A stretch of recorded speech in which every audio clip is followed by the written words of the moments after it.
ಶೂನ್ಯವಾದ ನನ್ನ 100ಕ್ಕೆ 100ರಷ್ಟು ಮಾಡಿ ಯೋಗ್ಯನೆಂದು ನನ್ನ ಕರೆದದ್ದು ನಿನ್ನ ಕೃಪೆಯಲ್ಲವೇ. ಶೂನ್ಯವಾಗಿದ್ದ ನನ್ನ 100ಕ್ಕೆ 100ರಷ್ಟು ಮಾಡಿ ಯೋಗ್ಯನೆಂದು ನನ್ನ ಕರೆದದ್ದು ನಿನ್ನ ಕೃಪೆಯಲ್ಲವೇ. ಗಣನೆಗೆ ಬಾರದಂತ ನನ್ನ ಗಣನೆಯ ಮಾಡಿದ್ದು ನಿನ್ನ ಕೃಪೆಯೇ. ಗಣನೆಗೆ ಬಾರದಂತ ನನ್ನ ಗಣನೆಯ ಮಾಡಿದ್ದು ನಿನ್ನ ಕೃಪೆಯೇ. ಎಲ್ಲರೂ ಸೇರಿ ಕೃಪೆಯೇ ಕೃಪೆಯೇ ಕೃಪೆಯೇ ಯೇಸು ಅಪ್ಪ ಎಲ್ಲ ನಿನ್ನ ಕೃಪೆಯೇ. ಕೃಪೆಯೇ ಕೃಪೆಯೇ ಕೃಪೆಯೇ ಯೇಸು ಅಪ್ಪ ಎಲ್ಲ ನಿನ್ನ ಕೃಪೆಯೇ. ಗಣನೆಗೆ ಬಾರದಂತ ನನ್ನ ಗಣನೆಯ ಮಾಡಿದ್ದು ನಿನ್ನ ಕೃಪೆಯೇ. ಯಾವ ಗಣನೆಗೆ ಬಾರದಂತ ನನ್ನ ಗಣನೆಗೆ ಮಾಡಿದ್ದು ನಿನ್ನ ಕೃಪೆಯೇ. ಸ್ತೋತ್ರ ದೇವರೇ, ನಿನ್ನ ಆಲಯ ಅಂಗಳದಲ್ಲಿ ಸ್ವಾಮಿ ನಾವೆಲ್ಲರೂ ಒಟ್ಟಾಗಿ ನಿನ್ನ ಸಾನ್ನಿಧ್ಯದಲ್ಲಿ ಬಂದಿದ್ದೇವೆ. ದಾವೀದನು ಹೇಳ್ತಾನೆ, ನನಗೊಂದೇ ಒಂದು ಆಸೆ ಸ್ವಾಮಿ, ನಿನ್ನ ಆಲಯದಲ್ಲಿ ನಿಮ್ಮ ಪ್ರಸನ್ನತೆಯನ್ನು ನೋಡುವುದಕ್ಕೂ ನಿನ್ನ ಮಂದಿರದಲ್ಲಿ ಧ್ಯಾನ ಮಾಡುವುದಕ್ಕೂ. ಈ ವರವನ್ನು ಬಿಟ್ಟು ಬೇರೇನು ಬೇಕಾಗಿಲ್ಲ ದೇವರೇ. ನನ್ನ ಬಾಯಿನ ಸ್ತೋತ್ರವಲ್ಲದೆ ಬೇರೆ ಏನಿಲ್ಲ ಸ್ವಾಮಿ. ನನ್ನ ಜೀವಿತದಲ್ಲಿ ಹೆಜ್ಜೆ ಹೆಜ್ಜೆಗೂ ಕೂಡ ನಿಮ್ಮನ್ನು ಆರಾಧನೆ ಮಾಡುವುದಕ್ಕಾಗಿ ಪರಿಪೂರ್ಣವಾದಂಥ ಮನಸ್ಸಿನಿಂದ ನಿನಗೆ ಸಾಷ್ಟಾಂಗವೆರಗಿ ಸ್ತೋತ್ರಗಳನ್ನು ಸಲ್ಲಿಸುವುದಕ್ಕಾಗಿ ನಿನ್ನ ಆಲಯದಲ್ಲಿ ಸೇರಿ ಬಂದಿದ್ದೇವೆ ರಾಜ. ನಮಗೆ ನೀವೇ ಬೇಕು ಸ್ವಾಮಿ.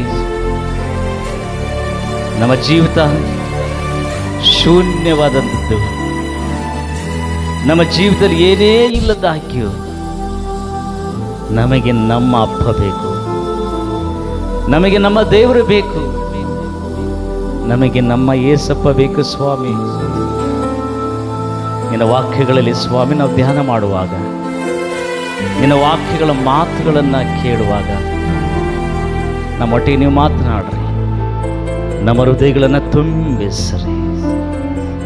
ನಾವು ಬಲವನ್ನು ಹೊಂದಿದ್ದೇವರೇ, ಕೋಟಿ ಕೊತ್ತಲಗಳನ್ನು ಮುರಿಯುವಂಥ ಶಕ್ತಿ,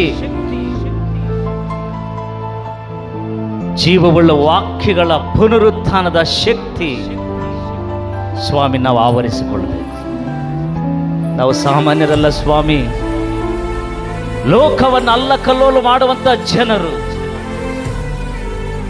ಇವತ್ತು ನಮ್ಮ ರಾಜ್ಯವನ್ನು ಸ್ವಾಧೀನ ಮಾಡಿಕೊಳ್ಳಲಿಕ್ಕೆ ನಾವು ಬಂದಿದ್ದೇವೆ.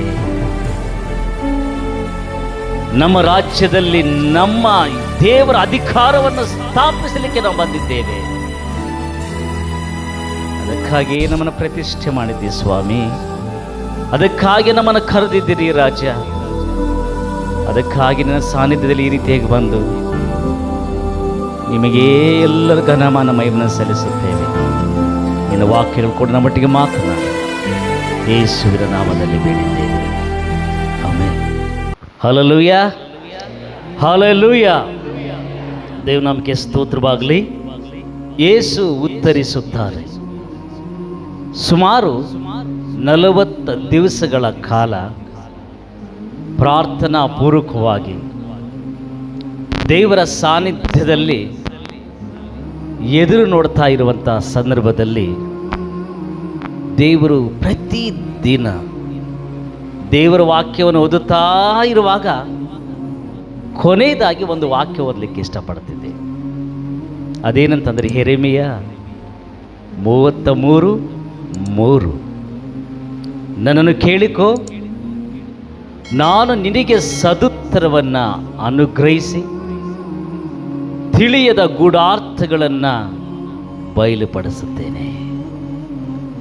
ದೇವರ ವಾಕ್ಯವನ್ನು ಓದುತ್ತಾ ಇರುವಾಗ ಕೊನೆಯದಾಗಿ ನಾನು ಮುಚ್ಚಬೇಕನ್ನುವಾಗ ಈ ವಾಕ್ಯವನ್ನು ಓದು ಅಂಥೇಳಿ ನನಗೆ ಪ್ರೇರೇಪಣೆ ಆಗ್ತಾ ಇತ್ತು. ಅದನ್ನು ಓದಿಬಿಟ್ಟೆ ನಾನು ಕ್ಲೋಸ್ ಮಾಡ್ತಾ ಇದ್ದೆ. ಈ ರೀತಿಯಾಗಿ ಸುಮಾರು ದಿವಸಗಳು, ಸುಮಾರು ದಿನಗಳ ಕಾಲದ ಪ್ರಾರ್ಥನೆ ಮಾಡುವಾಗ, ದೇವರೇ, ನನ್ನ ಸೇವೆಗೆ ಬಾ ಎಂಬುದಾಗಿ ನೀನು ಕರೆದಿದ್ದೀಯಲ್ಲ, ನಿನ್ನ ಸೇವೆಯಲ್ಲಿ ಪರಿಪೂರ್ಣವಾಗಿ ಒಪ್ಪಿಸಿಕೊಟ್ಟು ಸಮರ್ಪಣೆ ಮಾಡಿ ನಿಮಗೋಸ್ಕರ ನಾನು ದುಡಿಯಬೇಕನ್ನೋ ಒಂದು ಉದ್ದೇಶದಿಂದ ಇವತ್ತು ನಿಮ್ಮ ಸೇವೆಗೆ ಬಂದಿದ್ದೇನೆ. ಆದರೆ ಈ ಸೇವೆಯಲ್ಲಿ ನನಗೆ ತೃಪ್ತಿ ಇಲ್ಲ. ಈ ಸೇವೆಯಲ್ಲಿ ಕೇವಲ ಒಂದು ಏನೋ ಮಾಡಬೇಕು, ಜೀವನ ಮಾಡುವುದಕ್ಕೆ ಏನೋ ಮಾಡಬೇಕು, ಈ ಲೋಕದಲ್ಲಿ ನನ್ನ ಜೀವನ ಸಾಗಿಸುವುದಕ್ಕೆ ಅಂಥೇಳಿ ನೀನು ನನ್ನನ್ನು ಕರೆದಿಲ್ಲ ಸ್ವಾಮಿ.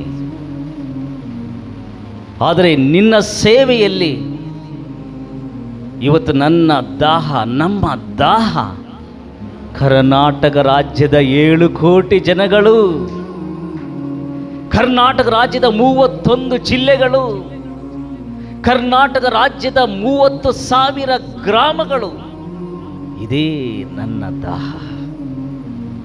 ಈ ಸಮರ್ಪಣೆಯಿಂದ ಪ್ರಾರ್ಥನೆ ಮಾಡುವಾಗೆಲ್ಲ, ದೇವರೇ, ನನ್ನ ರಾಜ್ಯನ ಗೆಲ್ಲಬೇಕಾದರೆ ನೀವು ನನಗೆ ಉತ್ತರ ಕೊಡಲೇಬೇಕು. You have to speak with me. ನನ್ನ ಜೊತೆ ನೀವು ಮಾತಾಡಲೇಬೇಕು ಅಂತನ್ನುವಾಗ, ಕೆಲವು ಸಾರಿ ಈ ವಿಷಯಗಳನ್ನೇ ಹೇಳುವಾಗ ಕೆಲವರಿಗೆ ಒಂಥರ ಆಗ್ತದೆ. ಆದರೆ ದೇವರು ನನ್ನ ಜೊತೆಗೆ ಮಾತನಾಡಿದ್ದರಿಂದ ಅವತ್ತೇ ನಾನು ಒಂದು ಡಿಸೈಡ್ ಮಾಡಿದೆ, ನಾನು ಬೇರೆ ಯಾವುದಕ್ಕೂ ತವಕ ಪಡಬಾರದು, ನನಗೋಸ್ಕರ ತವಕ ಪಡಬಾರದು, ನಾನು ಏನಾದರೂ ಸಂಪಾದನೆ ಮಾಡಬೇಕೆಂಬುದಕ್ಕೆ ತವಕ ಪಡಬಾರದು, ಏನಾದರೂ ಈ ಲೋಕದಲ್ಲಿ ನನಗೋಸ್ಕರ ಇರಬೇಕೆಂಬುದಕ್ಕೆ ತವಕ ಪಡಬಾರದು. ತವಕ ಪಡಬೇಕಾದರೆ ಕೇವಲ ನಿನಗೋಸ್ಕರ, ನಿನ್ನ ರಾಜ್ಯಕ್ಕೋಸ್ಕರ ಮಾತ್ರ ತವಕ ಪಡಬೇಕೆಂಬುದಾಗಿ ಡಿಸೈಡ್ ಮಾಡಿಬಿಟ್ಟು ಸ್ವಾಮಿ ಹತ್ರ ಪ್ರಾರ್ಥನೆ ಮಾಡುವಾಗೆಲ್ಲ ಸ್ವಾಮಿ ನನಗೆ ಉತ್ತರ ಕೊಡ್ತಾ ಇದ್ದು, ನಾನು ನಿನ್ನ ಸಂಗಡ ಇದ್ದೇನೆ, ನಾನು ನಿನ್ನ ಬಲಪಡಿಸುತ್ತೇನೆ, ನೀನು ಹೋಗು ಎಂಬುದಾಗಿ ಹೇಳುವಾಗ ಅದೇ ಯೇಸು ಉತ್ತರಿಸಿದಂಥ ಆ ವಾಕ್ಯದಿಂದ ಇವತ್ತು ನಮ್ಮ ಸೇವೆಯ ಹೆಸರು ಯೇಸು ಉತ್ತರಿಸುತ್ತಾನೆ. ಯಾವ ರೀತಿಯಾಗಿ ದೇವರು ಅಬ್ರಹಾಮನಿಗೆ ಉತ್ತರಿಸಿದನು, ಮೋಶೆಗೆ ಉತ್ತರಿಸಿದನು, ಯೆಹೋಶುವನಿಗೆ ಉತ್ತರಿಸಿದನು, ದಾವೀದನಿಗೆ ಉತ್ತರಿಸಿದನು, ಅನೇಕ ಭಕ್ತರಿಗೆ ಉತ್ತರಿಸಿದನು ಮತ್ತು ನನಗೂ ಕೂಡ ಉತ್ತರಿಸಿದ್ದಾನಂತಂದಮೇಲೆ ನನ್ನ ನಾಡಿನ ಜನತೆಗೆ ಪ್ರತಿಯೊಬ್ಬರಿಗೆ ದೇವರು ಉತ್ತರಿಸಬೇಕು, ದೇವರು ಅವರೊಟ್ಟಿಗೆ ಮಾತಾಡಬೇಕೆಂಬ ಉದ್ದೇಶದಿಂದ ಸ್ವಾಮಿ ನನ್ನ ರಾಜ್ಯವನ್ನು ಗೆಲ್ಲುವುದಕ್ಕಾಗಿ ಈ ಹೆಸರನ್ನು ಇಡುತ್ತೇವೆ ಅಂಥೇಳಿ ಯೇಸು ಉತ್ತರಿಸುತ್ತಾನೆ ಈ ಒಂದು ಸಂಸ್ಥೆಯನ್ನು ಪ್ರಾರಂಭಿಸಿದ್ದೇವೆ. ಈ ಸಂಸ್ಥೆಯನ್ನು ಪ್ರಾರಂಭಿಸುವಾಗ ನಾವೆಲ್ಲ ಕೆಲವು ಸೇವಕರೆಲ್ಲ ಒಟ್ಟಾಗಿ ಸೇರಿ ಪ್ರಾರ್ಥನೆ ಮಾಡಿ ಇದನ್ನು ಮುಂದುವರಿಸುವಾಗ ಎಲ್ಲರೂ ಕೂಡ ನನ್ನ ಜೊತೆಗೆ ಭಾಗವಹಿಸಿದರು. ಬಟ್ ಒಂದು ವಿಷಯದಲ್ಲಿ ಮಾತ್ರ ಭಾಗವಹಿಸಲಿಲ್ಲ. ಅದು ಯಾವುದು ವಿಷಯದಲ್ಲಿ ಗೊತ್ತಾ? ಮನಿ. ಯಾವುದು ಹೇಳಿ? ಹಣದ ವಿಷಯದಲ್ಲಿ ಮಾತ್ರ ನನಗೆ ಗುಂಪುಗೂಡಲಿಲ್ಲ. ಎಲ್ಲ ವಿಷಯಗಳಲ್ಲಿ ಪ್ರೋತ್ಸಾಹ ಮಾಡಿದರು, ಬಟ್ ಹಣದ ವಿಷಯದಲ್ಲಿ ಮಾತ್ರ ಪ್ರೋತ್ಸಾಹ ಮಾಡಲಿಲ್ಲ. ಆದರೆ ನಾವು ಏನೇ ಮಾಡಿದರೂ ಕೂಡ ಲಾಸ್ಟ್ಗೆ ಏನು ಬೇಕಾಗಿದೆ? ವಿಟಮಿನ್ ಎಮ್, ಹಣ ಬೇಕಾಗಿದೆ. ಸೊ ದೇವರು ಏನು ಮಾಡಬೇಕು? ಸ್ವಾಮಿ, ಪ್ರೋತ್ಸಾಹ ಚೆನ್ನಾಗಿದೆ, ಪ್ರಾರ್ಥನೆ ಚೆನ್ನಾಗಿದೆ, ಅನೇಕರ ಸಲಹೆಗಳು ಚೆನ್ನಾಗಿದೆ, ಅನೇಕರು ನನ್ನ ಜೊತೆಗೆ ಇದ್ದಾರೆ, ಧೈರ್ಯಪಡಿಸ್ತಾ ಇದ್ದಾರೆ. ಆದರೆ ಮುಖ್ಯವಾಗಿದ್ದು ಏನಿಲ್ಲ? ಹಣನೇ ಇಲ್ಲ. ಆಗ ಸ್ವಾಮಿ ಹತ್ರ ಮೊಣಕಾಲೂರಿ, ಸ್ವಾಮಿ, ಈ ಲೋಕ ಏನು ಬೇಕಾಗಿದೆ ಅನ್ನುವುದನ್ನು ಎಲ್ಲದಕ್ಕಿಂತ ದೊಡ್ಡದಾಗಿ ತೋರಿಸುವಂಥದ್ದು ಈ ಹಣ. ನನ್ನಲ್ಲಿದೆ ಸ್ವಾಮಿ. ಆ ಹಣ ಯಾವುದು ಗೊತ್ತಾ? ಜೀರೋ. ಈ ಜೀರೋ ಅನ್ನುವಂಥ ಹಣ ನನ್ನಲ್ಲಿ ಇದೆ. ಅದಕ್ಕೆ ನೀನು ಅಂಕೆಗಳನ್ನು ಕೂಡಿಸಬೇಕು. ಹಲ್ಲೆಲೂಯಾ. ಆ ನಂಬರ್ಸನ್ನ ಕೂಡಿಸ್ಬೇಕು. ಈ ಜೀರೋಗೆ ನೀನು ನಂಬರ್ ಕೂಡಿಸ್ತಾನೇ ಹೋಗಬೇಕು ಅಂತ ಹೇಳಿ ನಾವು ದೇವರ ಹತ್ರ ಪ್ರಾರ್ಥನೆ ಮಾಡುವಾಗ ನೀವು ನಂಬ್ತಿರಿಲ್ಲೋ, ದೇವರು ಇದನ್ನು ಸ್ಟಾರ್ಟ್ ಮಾಡಿ